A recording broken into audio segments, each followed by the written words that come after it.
My name is Carla Briffett Aktaş, and today I'm going to talk to you about our article that was published in Teaching in Higher Education called The Student Voice for Social Justice Pedagogical Method.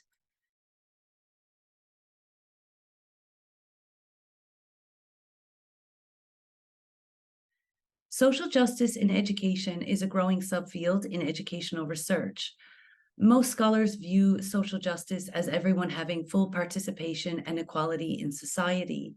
Nancy Fraser's framework was originally designed for political and social justice, and she also places parity of participation in a central position, meaning that all adult members of society should have space to participate in social and political space. This can be achieved through the interaction of redistribution of resources, whether economic or otherwise, recognition of individuals and groups, and creating space for the representation of identity groups which a person may be a member of or identify with. How to achieve social justice in education often focuses on school policies to create systemic change. These studies can be classified as transformational because they seek to restructure societal and educational frameworks to address injustices. Our paper focuses on affirmative remedies at the pedagogical and individual level of lecturers and their students to achieve socially just education. Our focus is on injustice within individual classroom spaces, not on broader systemic injustices. This allows lecturers to create socially just education for their students without having to wait for institutional changes to be made. The Student Voice for Social Justice Pedagogical Method, or SVSJ for short, consists of students becoming co-investigators and co-developers of course content and teaching. In this pedagogical method, students volunteer to learn how to examine course outcomes, how to identify areas within the course that they feel are meaningful and represent a part of their identity and/or community, and how to share that knowledge with others. This is done by leaving blank unplanned classes at some point throughout the semester, where students can teach the lecturer and their peers. In SVSJ, the good being distributed is the knowledge of students that is redistributed to peers and the lecturer.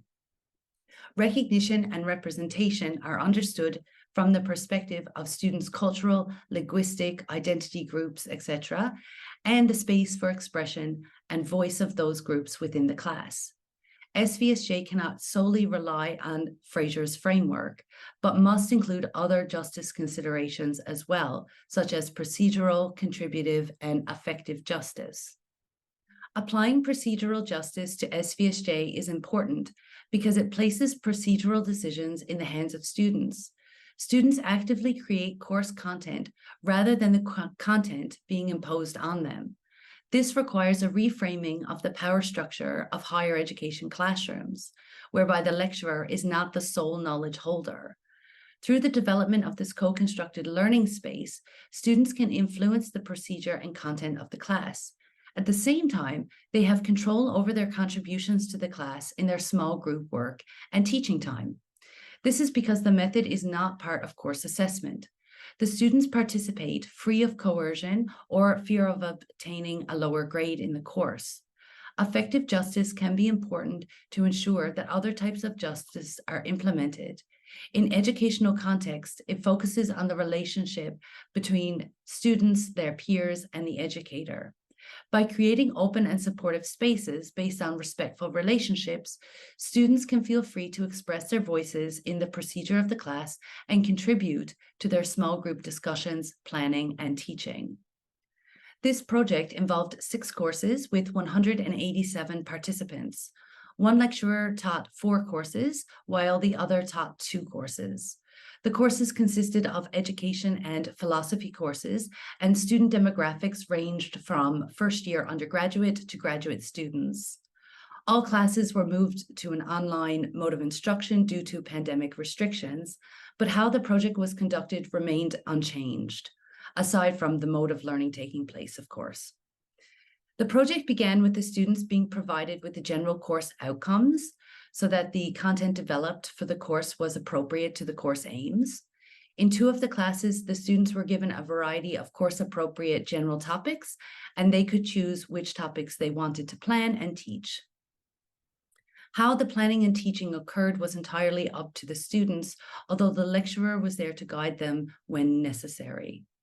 The first 4 to 5 classes were taught by the lecturer. The subsequent 2 to 3 classes were then planned and taught by students, working in small groups of between 2 and 5. How the groups were formed and how many members each group had was completely up to the students. And then the remaining 5 to 7 classes of the semester were taught by the lecturer. Semi-structured interviews and focus groups at the end of each semester were used to gather a thick data set to understand the participants' experiences. Grounded theory was used in the study, both in the data collection and analysis phases and in the extraction of theory derived from the data sets. The findings suggested a new and expanded definition of student voice formed by participants. This new definition includes diversity appreciation, student autonomy and freedom, and student identity, resulting in a sense of student empowerment over their educational experiences. This new definition goes beyond viewing socially just education only in terms of redistribution, recognition, and representation, and adds complex notions of voice that result in student empowerment.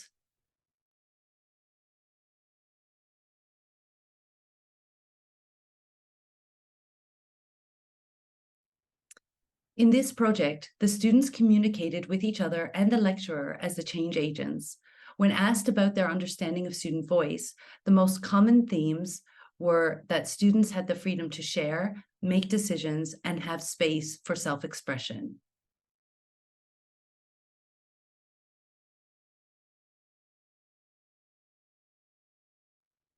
In terms of the content of the course, diversity appreciation refers to the diversification of content, discussion, and contribution of the students to the course. In the rich learning environment, students were encouraged to listen to others with respect and tolerance, as well as to express their own ideas.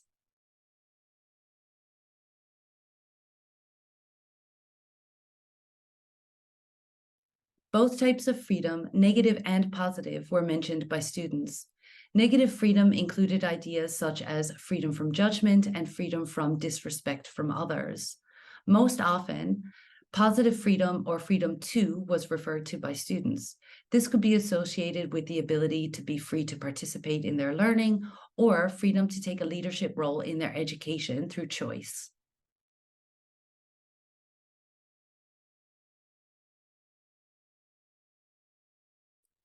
Through the interviews, several students indicated their positive experiences of being able to share their identities or important aspects of themselves, such as culture, background, etc., that reflected their life experiences. Sharing ideas, beliefs, and cultures can help students develop their own identities, as well as create meaningful relationships with each other and expand their knowledge about their environment.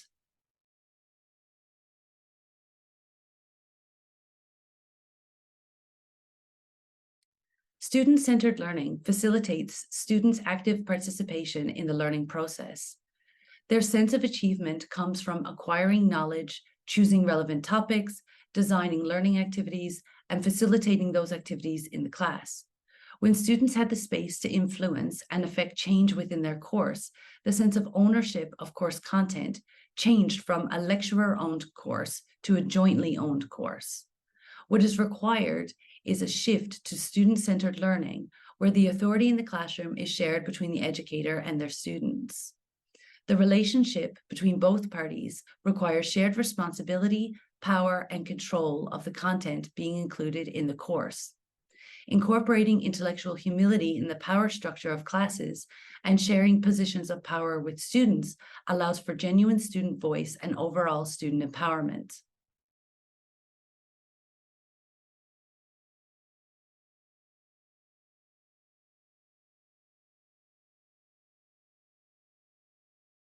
The findings of this study stimulate discussion on how to address injustice in higher education from a grassroots perspective.